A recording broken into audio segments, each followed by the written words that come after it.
குற்றச்செயலுக்கு மூல காரணமாக அமைவது மனமே ஆகும்.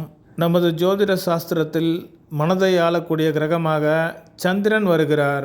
சந்திரன் ஒரு ஜாதகத்தில் பாதிக்கப்பட்டால் அவருடைய வாழ்க்கை தடமாறி போகும். அமெரிக்க சீரியல் கில்லரான டெட் பண்டி அவருடைய ஜாதகத்தை உதாரண ஜாதகமாக பார்ப்போம். பிறந்த நேர குறிப்புகள் நம்பகத்தன்மை வாய்ந்தவை.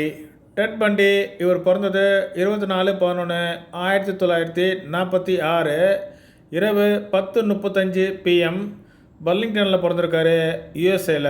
ஜாதகர் சிம்ம லக்னத்தில் பிறந்திருக்காரு. சந்திரன் 12ஆம் இட அதிபதி.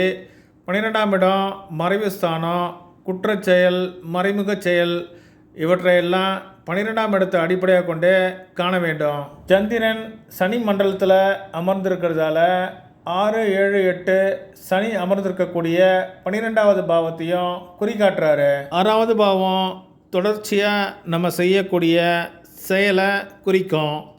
8வது பாவம் குற்றச்செயல். 12வது பாவம் சிறைவாசம். 2 டசனுக்கு மேற்பட்ட இளம் பெண்களை கொலை செய்த காரணத்திற்காக ஜாதகர் நீதிமன்ற தீர்ப்பின் வாயிலாக மரண தண்டனை அடைந்தார். 8வது பாவம் குற்றச்செயலும் குற்றச்செயலுக்கான தண்டனையும் குறிக்கும். 8வது பாவத்தை ஆளக்கூடிய சனி 12வது பாவத்தில் மறைந்து கடகராசியில் வக்ரகதியில் 15 டிகிரி 45 நிமிடங்கள் செவ்வாயுடைய மண்டலம் இருக்காரு. செவ்வாய் துணிந்து குற்றச்செயலில் ஈடுபடுவதை குறிக்கும். மற்றொரு காணொளி பதிவில் உங்களை சந்திக்கிறேன். நன்றி, வணக்கம்.